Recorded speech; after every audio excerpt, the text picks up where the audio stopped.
Bonjour mes amis, j'espère que vous avez une belle journée en ce moment, ça va bien pour vous. Et sinon, on va tenter de vous encourager dans le Seigneur. Amen. Mais peu importe ce qui se passe dans la vie, le Seigneur reste toujours en contrôle et il reste à nous de lui donner nos fardeaux. Amen. On en a plusieurs fardeaux, des choses qu'on ne comprend pas. Donnez-lui. Amen. Donc, sa parole est la vérité. On chante de tout notre cœur la Bible. Quel livre merveilleux. La Bible. Quel livre merveilleux. Et j'y tiens ferme, j'y crois toujours. La Bible. La Bible. Amen. Une simple cantique, mais tellement puissant. On va continuer notre étude aujourd'hui, la troisième partie de leçon 6, bien sûr, mais c'est la troisième partie de les malédictions.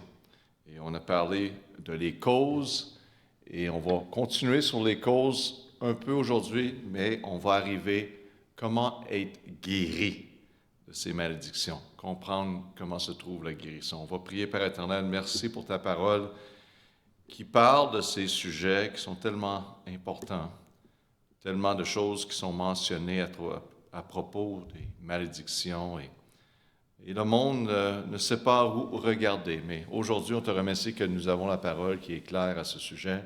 Aide-nous, enseigne-nous et sois glorifié. Utilise notre vie pour conduire plusieurs envers toi. On prie au nom de Jésus-Christ. Amen.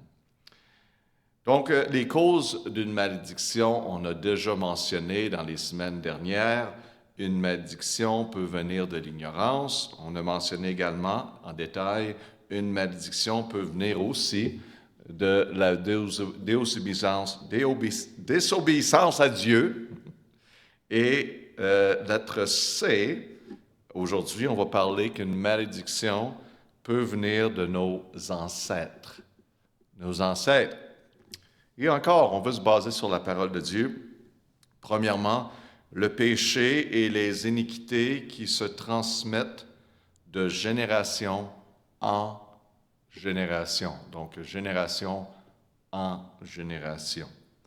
Exode chapitre 20, verset 5. « Tu te ne prosterneras point devant elle, et tu ne serviras point, car je suis l'Éternel ton Dieu, et un Dieu jaloux, qui punit l'iniquité des pères sur les enfants, jusqu'à la troisième, le mot troisième, et la quatrième génération de ceux qui maïssent. Donc, on voit ici les conséquences de ceux qui se détournent de Dieu, que vraiment les péchés, les iniquités des pères sont passés entre générations. Deutéronome 30, verset 19, « Je prends aujourd'hui les cieux et la terre à témoin contre vous, que j'ai mis devant toi la vie et la mort, la bénédiction et la malédiction. Choisis donc la vie afin que tu vives, et toi et ta prospérité. » Donc, autre verset, bien sûr, parle de le fait que les péchés, les iniquités sont transmis de génération à génération. Et même encore, si nos générations du passé étaient religieux, on sait qu'est-ce que Jésus-Christ a parlé au sujet de la religion. Donc, c'est vraiment une relation avec le Seigneur et Sauveur qui est important. Donc, peu importe, Dieu ne respecte pas, vraiment, il n'est pas un respecteur de personnes, et un respecteur de principes, et bien sûr, la réalité, que c'est des péchés et des iniquités se transmettent. Et que signifient réellement les péchés générationnels? C'est des comportements, pas des malédictions magiques. Donc, souvent, il y en a qui vont dire que voici cette malédiction que je choisis pour toi et ta famille. Non, c'est vraiment un comportement qui est adapté dans la partie d'une personne et passé de génération en génération. Des comportements comme la violence, des comportements comme l'idolâtrie, l'immoralité, rébellion, L'injustice se répète souvent de génération en génération parce qu'ils sont appris, normalisés ou enracinés dans la culture qui fait partie de nos familles. Donc, des conséquences, bien sûr, des péchés générationnels, des conséquences et pas une culpabilité héritée. J'explique, les enfants peuvent subir des effets, comme exemple, pauvreté, traumatisme, système brisé, mais ils ne sont pas condamnés simplement parce qu'ils sont nés dans cette famille. Donc, tu sais, c'est important de reconnaître s'il y a des péchés de génération, s'il y a des faiblesses, qu'on peut dire, de génération, parce que s'il y a déjà un péché, des choses dans la famille que personne n'a vraiment réalisé et faire face à ces choses, ça devient vraiment une faiblesse et c'est plus facile pour nous de tomber dans ces mêmes péchés. Donc, il s'agit plutôt d'une faiblesse, le mot faiblesse générationnelle, une tendance qui rend plus facile de retomber dans certains péchés. Des cycles qui peuvent être brisés, bien sûr. On n'est pas en désespoir parce que les grands-parents des grands-parents avaient ce péché dans leur vie, c'est pas ça du tout. Des cycles qui peuvent être brisés, l'enseignement biblique permet toujours la repentance et le changement. C'est pas une fatalité. Et souvent, c'est de reconnaître et réaliser que c'est vrai, j'ai un traumatisme qui peut arriver. Le traumatisme, est-ce qu'on essaie simplement de le mettre de côté puis de le pousser dans le subconscience afin de l'oublier? Non, c'est de le régler de façon biblique. Et donc, les exemples qu'on voit ici, parce que c'est important, bien sûr, de régler ces choses, on voit ici l'histoire d'Acan dans le livre de Josué, chapitre 7. Vous pouvez regarder dans votre temps, mais après avoir péché en prenant des objets interdits par Dieu, toute sa famille subit les conséquences. Cela montre comment les actions d'une seule personne, peuvent affecter toute, le mot toute, une famille ou un groupe. Un autre exemple bien connu, le roi David, après son péché avec Bathsheba, des troubles suivent dans sa famille, c'est évident à travers les Écritures, pendant plusieurs générations. Et voici les références. Ses descendants connaissent la violence, la rébellion et l'instabilité depuis cela. Et dit pasteur, bon, ben, si ça fait partie, on voit ça dans ma propre famille, quoi que je dois faire? Je vais vous montrer ici, merci d'avoir posé la question, mais vous allez voir comment on fait face. Maintenant qu'on est attentif, on réalise, c'est vrai, je vois des péchés, des iniquités, et même ça devient une faiblesse, une tentation qui est réelle pour moi, puis je dois y faire face. Puis je réalise que oui, ça a été passé des ancêtres. Un autre point au sujet des péchés générationnels, on voit ici que les Juifs maudissent leurs enfants. Et c'est quelque chose, n'est-ce pas? Et on voit ce jour-ci l'influence que ceci a eu sur les Juifs à ce jour-ci. Matthieu 27, 24 à 25, Pilate, voyant qu'il ne gagnait rien, mais que le tumulte augmentait, prit de l'eau et se lava les mains devant le peuple, en disant, « Je suis innocent du sang de ce juste », en voulant dire, il dit, « Vous voulez crucifier Jésus? » C'est les Juifs qui ont crié, « On va le crucifier. » Et Pilate, il dit, « Je ne vois pas aucune faute, donc je me lave les mains. » Et c'est à vous d'y penser. Il dit, et tout le peuple répondu, écoutez bien qu'est-ce qu'on a répondu, que son sang retombe sur nous et sur nos enfants. Et aujourd'hui, vous savez que les Juifs sont tellement aveugles, et Jésus a mis un voile, le Nouveau Testament, devant leurs yeux, parce qu'il était devant eux, il s'est offert pour eux, ils l'ont rejeté. Et vraiment, ce verset est venu en réalité. Et donc, On voit ici les décisions prises dans le passé. Est-ce qu'un Juif peut venir à Jésus-Christ à ce jour-ci? Oui. Il doit reconnaître la vérité et faire ce qu'on va mentionner ici. Numéro 3, confessez les péchés et les iniquités de vos ancêtres. Confessez, le mot confesser. Néhémie 9, 1 à 3, le 24e jour du même mois, les enfants d'Israël s'assemblèrent, jeûnant, vêtus de sacs, et ayant de la terre sur eux. Et la race d'Israël se sépara de tous les étrangers. Ils se présentèrent confessant leurs péchés et leur iniquité de leur père. Confesser les péchés de leur père. Ils se levèrent donc à leur place et on lut dans le livre de la loi de l'Éternel leur Dieu pendant un quart de la journée et pendant un autre quart, ils firent confession se prosternant devant leur Dieu. C'est une réalité qu'on doit faire face. C'est de reconnaître les péchés de notre passé, qui est des ancêtres, qui étaient passés à ce jour-ci, et les régler. Je dis, pasteur, pourquoi qu'ils n'ont pas réglé? Parce qu'ils ne connaissaient pas la vérité. Ils pensaient que c'était juste la façon que c'était pour leur famille. Donc, lettre D, une autre cause de malédiction, c'est une malédiction peut venir de tentation de Satan lui-même. Les tentations, bien sûr, c'est la seule façon que l'adversaire peut nous apporter, qu'on peut dire, ou nous introduire au péché.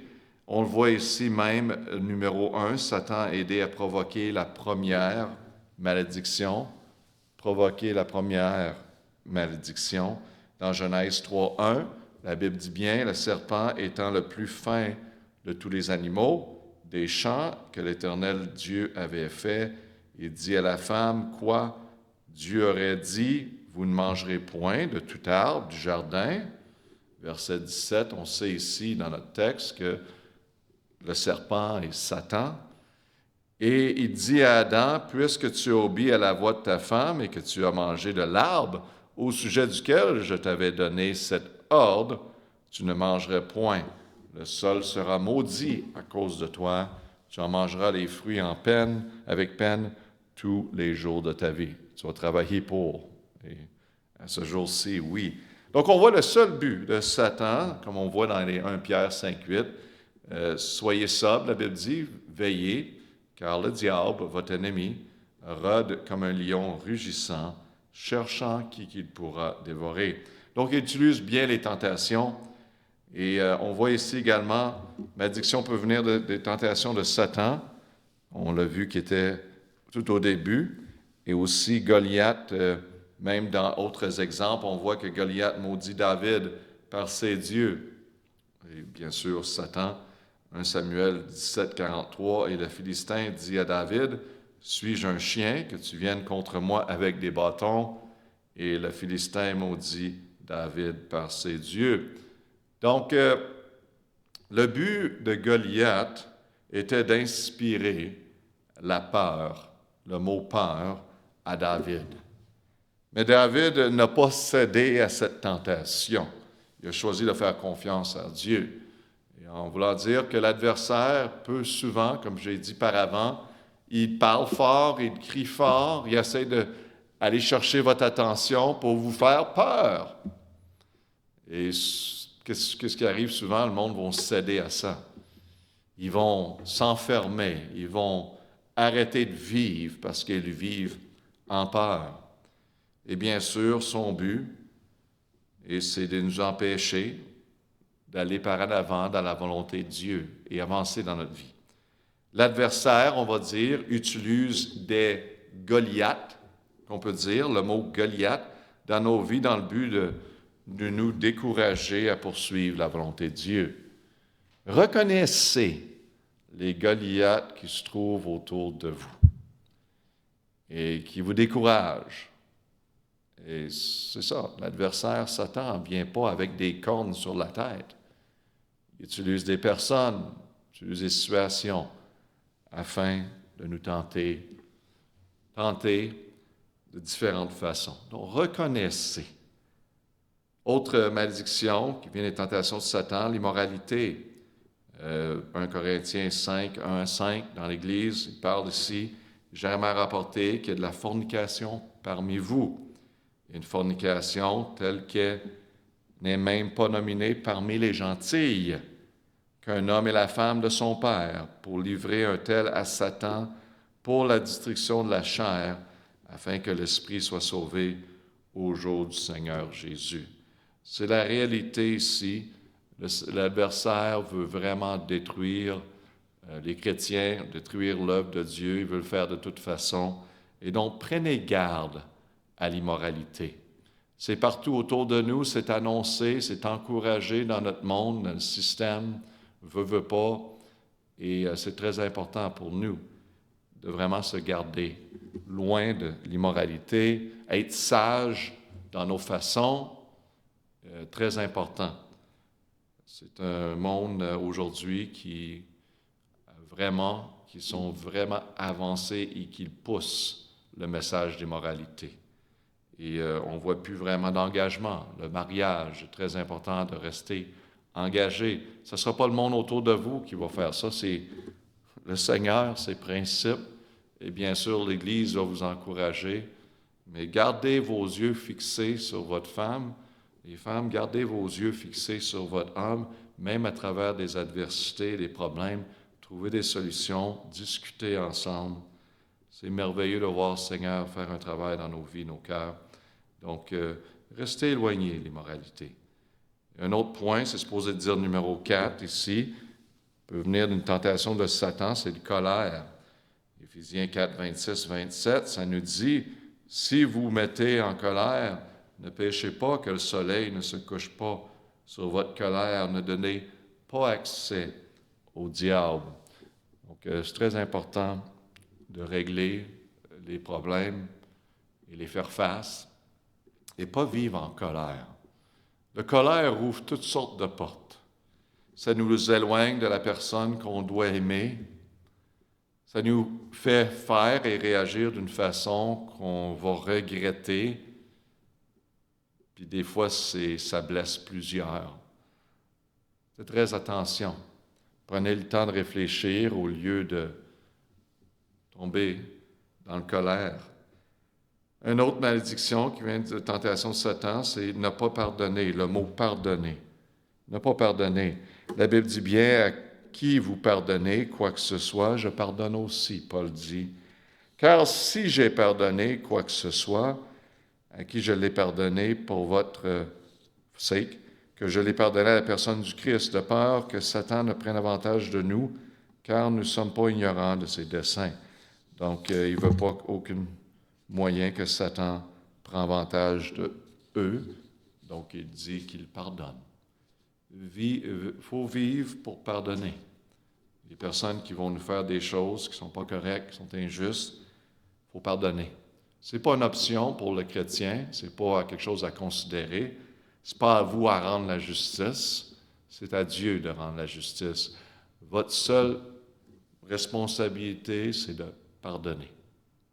Ça ne veut pas dire que c'est facile, mais il faut pardonner, afin qu'on puisse avancer dans la vie. Et on va regarder maintenant comment guérir d'une malédiction.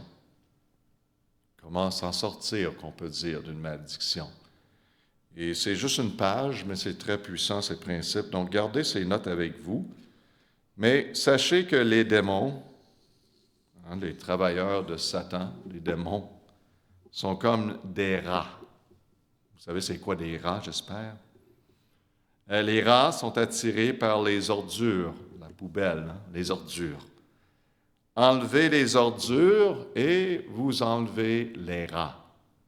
Il ne faut pas leur donner de la nourriture parce qu'ils vont venir. Donc, renoncez, repentez-vous et résistez, et vous éloignerez les malédictions. Vous éloignerez, le mot éloignerez les malédictions. Donc, premièrement, renoncez. Dans le livre des Actes 19, 18, et plusieurs de ceux qui avaient cru venaient confesser et déclarer ce qu'ils avaient fait. Donc, il était ouvert. ce qu'il avait fait. Jacques 4, 6 nous dit bien, mais il donne plus de grâce. C'est pourquoi qu'il dit, Dieu résiste aux orgueilleux, mais il donne la grâce aux humbles. Donc, renoncer. Un exemple de prière, et vous pouvez personnaliser, mais c'est simple et puissant. Dans le cas de renoncer, mon Père céleste, je reconnais, confesse et renonce à mes péchés et aux péchés de mes ancêtres. Donc, je reconnais mes péchés et aussi je confesse les péchés de mes ancêtres. Et nommez-les. Le péché de mon Père, ce péché-là dans ma vie, je reconnais, je confesse. Et la prière ne finit pas en passant, on va continuer. Mais livre des Actes, on parle de repentance, on continue, verset 19. Voyez-vous comment c'est le même chapitre, verset. Actes 19, 19. Beaucoup d'entre eux qui pratiquaient les arts magiques apportèrent leurs livres ensemble et les brûlèrent devant tous les hommes et comptèrent le prix et trouvaient 50 000 pièces d'argent. Soumettez-vous donc à Dieu. Donc, on voit ici la repentance. La repentance nous apporte, bien sûr, à prendre action. Pas juste dire que ce que j'ai fait, c'est pas correct. Je renonce, je réalise qu'est-ce que j'ai fait. Mais la repentance nous apporte à la pratique, à mettre en pratique. Donc, eux autres, il y avait des choses, il y avait des livres qui n'étaient pas corrects, vraiment contradictoires à la parole de Dieu, les enseignements de Dieu, des idoles, et ils ont apporté, ils ont toutes brûlé, la Bible dit. Donc, renoncer, exemple de prière, comme j'ai dit, mon Père Céleste, je reconnais, confesse et renonce à mes péchés et aux péchés de mes ancêtres. Et en ce moment, repentance, je te demande de me pardonner et de me purifier de mes péchés personnels et générationnels. Je te consacre ma vie de nouveau. Très simple. Vous pouvez prier, mais de réaliser, de renoncer, venir à la repentance et maintenant de résister. Acte 19, 20, on continue avec notre texte. Ainsi la parole de Dieu croissait puissamment et se répandait. Voyez-vous que quand on fait face à nos péchés, péchés des ancêtres, on voit ici vraiment comment que la parole de Dieu prend effet à travers de nos vies et à travers des vies de plusieurs. La Bible dit dans Jacques 4, 7, « Résistez au diable, il fuira loin de vous. » Voyez-vous la liberté quand on fait face à l'adversaire, on fait face à nos péchés, vraiment la parole de Dieu prend effet. Exemple de prière à ce point-ci, par l'autorité du Seigneur Jésus-Christ et par son sang, je te demande, Seigneur, en ce moment même, de briser toutes les malédictions. Et Père Céleste, je te demande de reprendre tout terrain que Satan a capturé dans ma vie au nom de Jésus-Christ. Amen. Donc, en réalité, c'était une prière qui nous apporte à reconnaître nous-mêmes, prendre responsabilité. Il y en a qui veulent dire au nom de Jésus-Christ, je demande, Seigneur, de faire ceci, de faire cela. Et ils n'ont pas d'autorité. Pourquoi? Parce qu'ils n'ont rien renoncé. Ils n'ont aucun pris responsabilité de leurs péchés et leurs erreurs. Donc, c'est pour ça que cette simple façon de prier, c'est très puissant. Quand nous autres-mêmes, on prend responsabilité pour nos péchés, les péchés des ancêtres, et on fait face habilement. Donc, c'est ça, parce que le Seigneur veut vraiment que notre vie soit consacrée à lui. Et quelle autorité nous avons en Jésus-Christ, amen, quand nous ne sommes pas parfaits, c'est pas ça que je dis, on est soumis à lui. On désire faire sa volonté. Donc, mes amis, peu importe ce que vous avez vécu dans la vie, on a parlé de péché de génération, faites face Les pages 4 et 5, ici, dernière page, dit comment faire face. Mettez-le en pratique, verbalement. Prenez le temps avec le Seigneur et écrivez des choses au niveau de vos péchés, péchés ancêtres. Faites face. Et allons-y par en avant. Amen. Mettons ces choses-là en arrière de nous. Il y a certaines personnes qui sont vraiment troublées à propos des choses que les personnes leur disent à propos des malédictions. Et à ce jour-ci, ils sont vraiment troublés, ils pensent souvent. Faites face, telle que la parole de Dieu. Amen. On va prier. Père éternel, merci pour ta parole qui est très simple, très claire. Pas seulement que tu nous enseignes des bonnes choses, mais tu donnes la vérité pour vraiment s'en sortir de ces mensonges de l'adversaire et les mensonges des autres que l'adversaire utilise. Donc, Père, on te remercie pour l'autorité que nous avons en Jésus-Christ. L'autorité vraiment avec l'humilité de notre part. Fais un travail dans nos vies, dans nos cœurs, et Père, songe nos cœurs. S'il y a quelque chose, iniquité, péché dans nos vies, montre-le nous. On veut régler pour ta gloire. On prie au nom de Jésus-Christ. Amen. Passez une belle journée. Que le Seigneur vous bénisse. Et si jamais vous avez des questions à ces sujets assez détaillés, n'hésitez pas de nous demander. Que le Seigneur vous bénisse.